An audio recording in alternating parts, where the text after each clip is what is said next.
प्यारे साथियों, जैसा कि आप लोगों का क्लास 10th से फाइनल बोर्ड एग्जाम 2025 में होने जा रहा है, तो यह वीडियो आपके लिए काफ़ी इम्पोर्टेंट होने वाला है।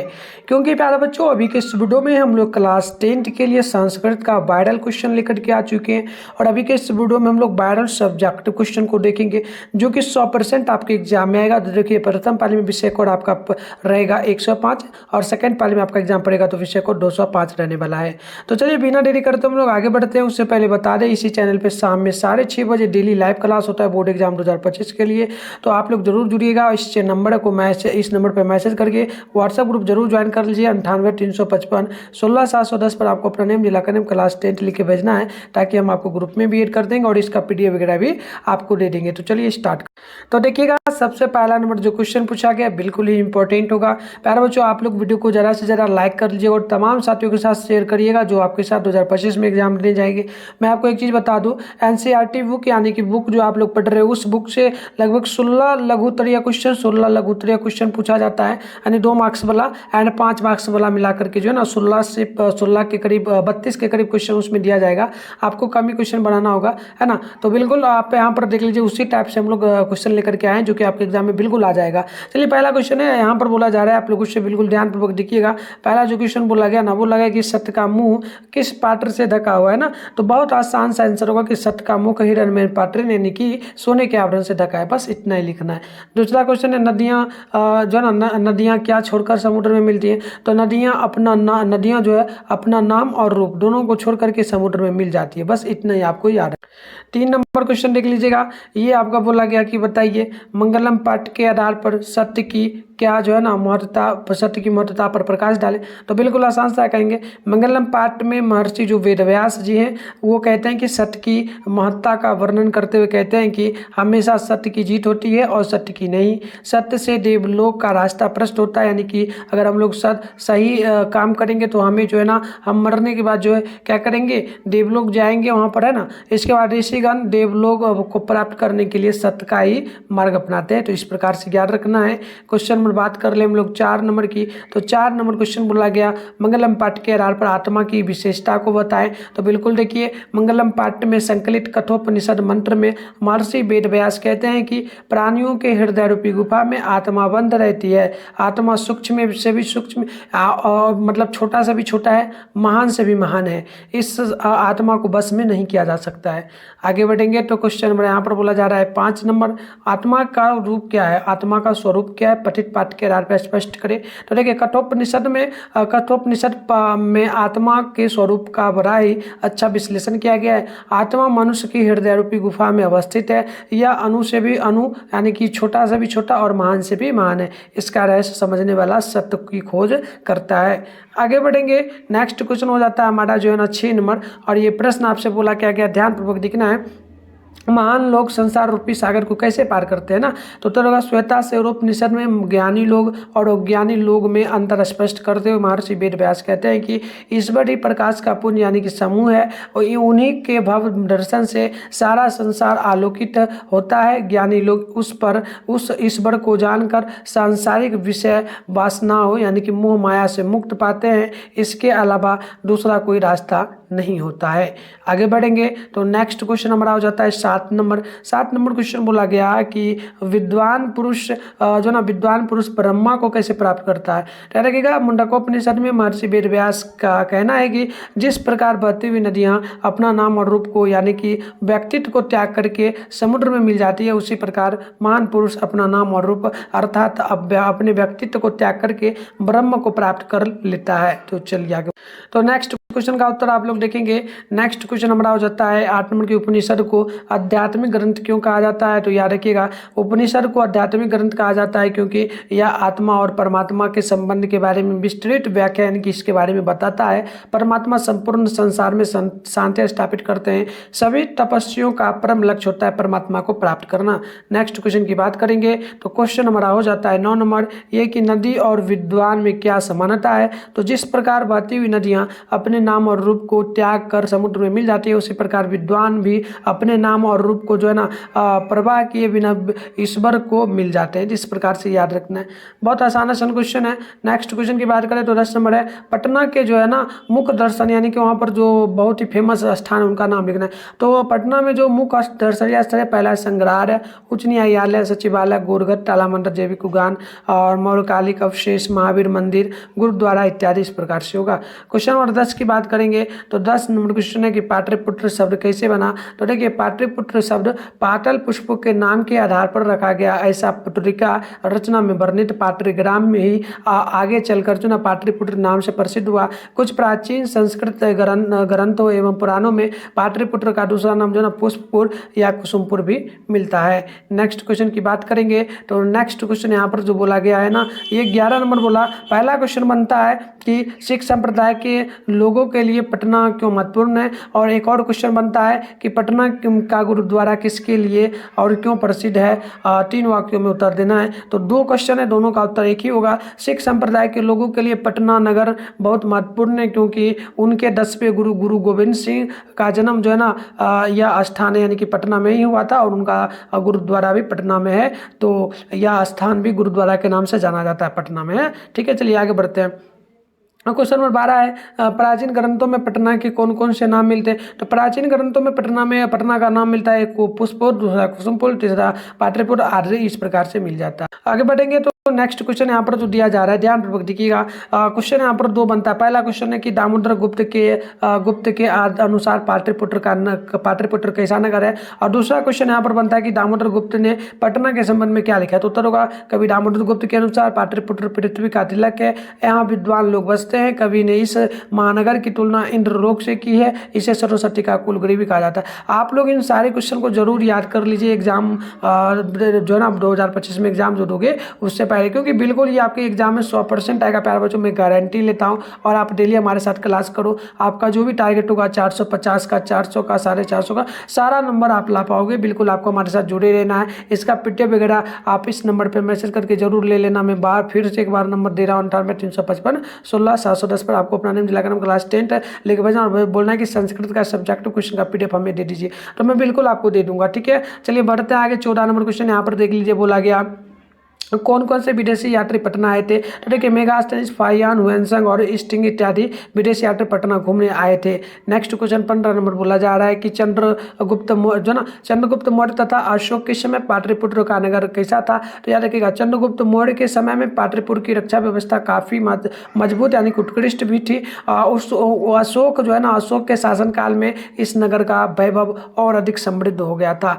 आगे बढ़ेंगे तो क्वेश्चन नंबर 16 है, ये बोला गया आपसे कि पाटलिपुत्र के प्राचीन महोत्सव का वर्णन करें। तो देखिए पाटलिपुत्र में जो ना शरद काल में कैमुदी महोत्सव बड़ी ही धूमधाम के साथ मनाया जाता था। सभी नगरवासी आनंदग्रस्त हो जाते थे। इस समारोह का जो ना विशेष प्रचलन गुप्त वंश के शासन काल में था। आज जिस तरह से दुर्गा पूजा मनाई जाती है उसी प्रकार से प्राचीन काल में कैमुदी महोत्सव मनाया जाता था। आगे बढ़ेंगे तो 17 नंबर क्वेश्चन हमारा हो जाता है, ये होता है कि राजशेखर ने पटना के संबंध में क्या लिखा है। तो देखिए राजशेखर ने अपने काव्यमीमांसा में लिखा है कि पाटलिपुत्र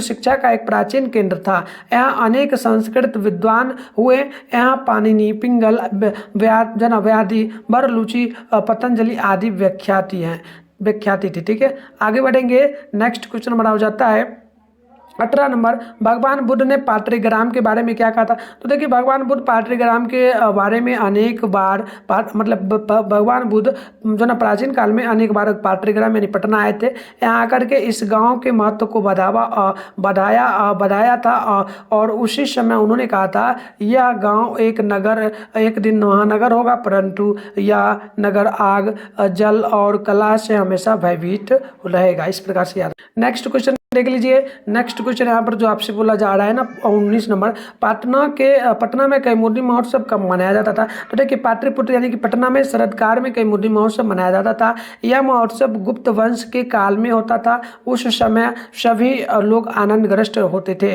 नेक्स्ट क्वेश्चन यहाँ पर हो जाता है 20 नंबर। 20 नंबर क्वेश्चन है कि आलस कथा से क्या शिक्षा मिलती है। तो मैथिली कवि विद्यापति द्वारा रचित पाठ आलस कथा में आलसियों के माध्यम से शिक्षा दी गई है। उनका ना भरण पोषण करुणाशील हो, अर्थात दयावानों के बिना संभव नहीं है। आलसी काम नहीं करते हैं, ऐसी स्थिति में कोई दयावान ही उनकी व्यवस्था करते हैं। नेक्स्ट क्वेश्चन की बात करेंगे तो क्वेश्चन हमारा हो जाता है 21 नंबर क्वेश्चन है कि आलस कटा में कर्मियों ने आरसीओ की परीक्षा क्यों ली? तो उत्तर होगा आलसला में बहुत सारे बनावटी आलस ग्रहण कर अन्न और वस्त्र प्राप्त करने लगे, जिससे आलसशाला का खर्च बढ़ गया। अधिक खर्च को देख करके यहाँ के कर्मियों ने आलसियों की परीक्षा ली थी, है ना। आगे बढ़ेंगे, नेक्स्ट क्वेश्चन हमारा हो जाता है 22 नंबर, आलसशाला में के कर्मियों ने आलसियों को आग से कैसे और क्यों निकाला? तो इसका उत्तर होगा प्यारे बच्चों कि आलसशाला में बनावटी आलस ग्रहण कर लोग जो है ना अन्न और वस्त्र ग्रहण करने लगे, तब वहाँ के कर्मियों ने आलसशाला में आग लगा दिया। वहाँ लगे आग को देख करके कृत्रिमी आलसी यानी कि जो सच में आलसी लोग थे वो लोग भाग गए, लेकिन 4 आलसी वहीं सोए रह गए। शोरगुल यानी कि बहुत सारा हल्ला हुआ, उसके बाद भी चारों आलसी सोए रहे और बातचीत कर रहे थे। इसके आगे देखिए, इसके आगे जो है वहाँ के कर्मियों ने सोचा कि अगर इन्हें नहीं निकाला जाएगा तो यह जो ना जल जाएंगे, इसीलिए आलसशाला के कर्मियों ने चारों आरसीओ को उनके केस पकड़ करके जो ना बाहर कर दिया था। नेक्स्ट क्वेश्चन की बात करेंगे तो क्वेश्चन 23 नंबर, आलसशाला में आग लगने पर क्या हुआ? तो देखिए आलसशाला में आग लगने पर सभी धूर्त यानी कि जो भी सच में आलसी लोग थे वो लोग तथा कृत्रिम आलस वाले भाग गए, ठीक है, लेकिन 4 आलसी सोए हुए रह गए और आपस में बात कर रहे थे जो ना। इसके बाद देखिएगा, फैली आग को देख करके नियोगी पुरुष को दया आ गया। उन लोगों ने सोचा कि अगर जो है ना अगर उन्हें नहीं निकाला जाएगा तो वो जल जाएंगे, तब उन लोगों ने जो है ना चारों आरसीओ को बाल पकड़ करके खींचते हुए बाहर निकाल दिया था। चलिए इसी प्रकार से आगे बढ़ेंगे। वीडियो को आप लोग ज़्यादा से ज़्यादा लाइक कर लीजिए, शेयर करिए तमाम साथियों में जो आपके साथ फाइनल एग्जाम देंगे। और मेरा गारंटी मैं आपको बता रहा हूँ 100% प्यारे बच्चों, आपके एग्जाम में यही क्वेश्चन आएगा, आपको रट लेना है। इसके बाद एक और पार्ट आएगा सब्जेक्टिव का, उससे भी कर लेना आप लोग। चैनल को सब्सक्राइब करके तैयार रहिए, शाम में 6:30 बजे डेली क्लास होगा। चलिए 24 नंबर क्वेश्चन है कि विद्यापति कौन है? देखिए पहला क्वेश्चन बना, उसके बाद एक उन्होंने किस ग्रंथ की रचना की, दूसरा क्वेश्चन हो गया, तीसरा होगा मतलब कि यही 2 क्वेश्चन है ना, 2 क्वेश्चन का एक ही उत्तर होगा। पठित पाठ के आधार पर लिखना है। तो चलिए बिल्कुल उत्तर हो जाएगा, विद्यापति एक महान मैथिली कवि एवं लेखक हैं। उन्होंने पुरुष परीक्षा नामक ग्रंथ की रचना की। संस्कृत भाषा में लिखित पुरुष परीक्षा में कथा रूप में अनेक मानवीय गुणों का महत्व का वर्णन किया है तथा दोष के निराकरण के लिए शिक्षा भी दी गई है। इसके आगे देखिए, विद्यापति लोकप्रिय मैथिली कवि थे। ये संस्कृत ग्रंथों के रचयिता भी थे। इनकी ख्याति मैथिली विषयों के साथ साथ संस्कृत विषयों में अत्यधिक थी। आगे बढ़ेंगे तो नेक्स्ट क्वेश्चन हो जाता है हमारा 25 नंबर क्वेश्चन है, आलस कथा का क्या संदेश है?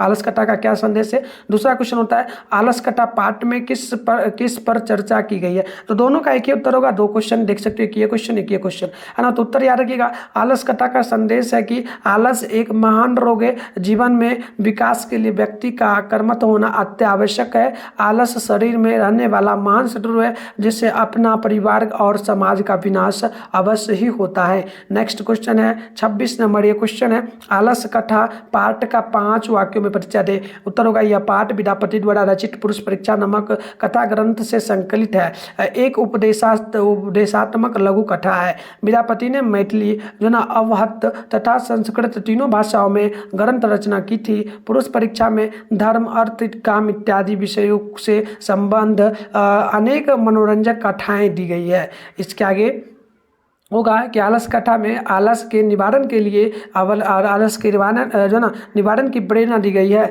इस पाठ्य से संसार की विचित्र गतिविधि का भी परिचय मिलता है। आगे बढ़ेंगे, नेक्स्ट क्वेश्चन हो जाता है 27 नंबर की क्वेश्चन चालो आरसियों के वार्तालाप को अपने शब्दों में लिखिए। तो उत्तर होगा चालो आरसी निश्चय ही अपने आलसपन को सिद्ध कर रहे थे। एक ने मुंह ढककर कहा, अरे हल्ला कैसा हो रहा है? दूसरा ने कहा कहाँ लगता है इस घर में आग लग गई है। तीसरे ने कहा कोई धार्मिक व्यक्ति नहीं है जो पानी भींगे वस्त्र से ढक दे। चौथे ने कहा अरे वह चालो कितनी बातें करते हो, चुपचाप क्यों नहीं रहते हो? तो इस प्रकार से ये हो जाएगा 27 नंबर का। तो चलिए हम लोग 28 नंबर क्वेश्चन की बात कर लेते हैं। 28 नंबर जो क्वेश्चन आपका है, ये क्वेश्चन देख लीजिएगा। 2 क्वेश्चन आपका बनता है ना। देखिए 28 नंबर क्वेश्चन है जैसे कि विद्यापति कौन थे, पहला हो गया। और दूसरा क्वेश्चन बनता है कि आपकी यही हो गया, ये पहला ही क्वेश्चन होगा। अभी चलिए और भी होगा, ठीक है। देखिए हो गया कि विद्यापति कौन है, तो डायरेक्ट विद्यापति कौन है, तो ये पूरा का पूरा जो है आपको लिखना होगा। इसके अलावा आपसे ये भी पूछा जा सकता है कि उन्होंने किस ग्रंथ की रचना की तथा आलस कथा में किसकी कहानी है। 6 वाक्यों में आपको लिखना होगा। तो देखिए आपको लिखना क्या है, तो लिखना है कि विद्यापति एक महान मैथिली कवि एवं लेखक थे। उन्होंने पुरुष परीक्षा नामक ग्रंथ की रचना की। संस्कृत भाषा में लिखित पुरुष परीक्षा में कथा रूप में अनेक मानवीय गुणों का महत्व का वर्णन है। दोष के निवारण के लिए शिक्षा दी गई है। विद्यापति एक लोकप्रिय मैथिली कवि थे। ये संस्कृत ग्रंथों के रचयिता भी थे। और इसके आगे आपको लिखना है उनकी ख्याति संस्कृत विषयों में अत्यधिक थी। आगे बढ़ेंगे तो नेक्स्ट क्वेश्चन हो जाता है 29 नंबर क्वेश्चन कही उपनिषद में महिलाओं के योगदान का उल्लेख करें। उत्तर होगा जो ना बृहदा कठोपनिषद में याज्ञवल्क्य की पत्नी मैत्रेयी की जो ना दार्शनिक रुचि का वर्णन है। जनक की सभा में गार्गी प्रसिद्ध थी। महाभारत में सुलभा का वर्णन है। उसके बाद लौकिक संस्कृत में महिलाओं के लगभग कितने पद हैं, तो 150 पद हैं देखने को मिलते हैं। तो ये भी आपको याद रखना है। नेक्स्ट क्वेश्चन की बात करेंगे तो 30 नंबर क्वेश्चन आपका होता है। क्वेश्चन है कि संस्कृत साहित्य लेखिका पाठ से हमें क्या संदेश मिलता है। तो उत्तर होगा इस पाठ से हमें यह संदेश मिलता है कि संस्कृत के साहित्य के विकास में महिलाओं का योगदान है। संस्कृत भाषा के समृद्धि में पुरुषों के समान महिलाएं भी चलती रही। वैदिक युग से आधुनिक समय तक ऋषिकाएं, कवित्री, लेखिकाएं आदि काफी योगदान दिया। नेक्स्ट क्वेश्चन की बात करेंगे 31 नंबर क्वेश्चन है जो ना विजयनगर राज्य में संस्कृत भाषा की क्या स्थिति थी।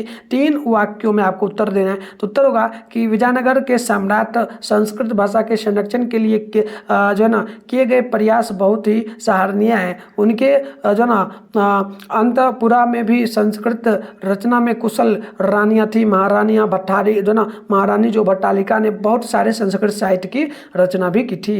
32 नंबर क्वेश्चन की बात करेंगे तो क्वेश्चन होगा पंडित जो ना संस्कृत में पंडिता क्षमा राव के योगदान का वर्णन करें। तो उत्तर होगा संस्कृत साहित्य में आधुनिक समय में लेखिकाओं पंडित क्षमा राव अति प्रसिद्ध है। शंकर चरितम उनकी अनुपम रचना है। गांधी दर्शन से प्रभावित होकर के उन्होंने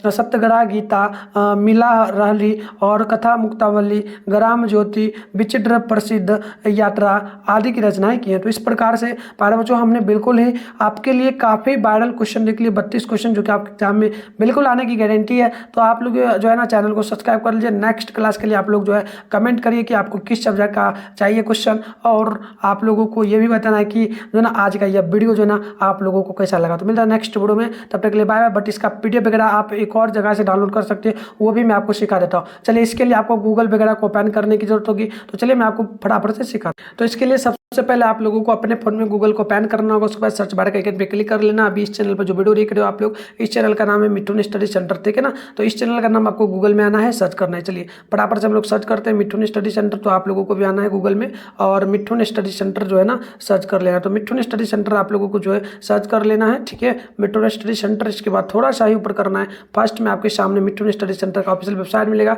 इस पर आपको क्लिक करना है। क्लिक करने के बाद इस प्रकार से इंटरफेस में होगा, आराम से स्क्रॉल ऑन करना है, नीचे आना है। नीचे आओगे तो आपके सामने क्लास 10 का सेशन देखने को मिलेगा। देख सकते हो इसमें आपको हर एक मंथ का पेपर मिलता है वायरल, एंड साथ में आपको फाइनल एग्जाम का भी पेपर यहाँ पर कुछ दिन में देखने को मिल जाएगा। आप यहाँ पर आके चेकआउट वगैरह कर सकते हो।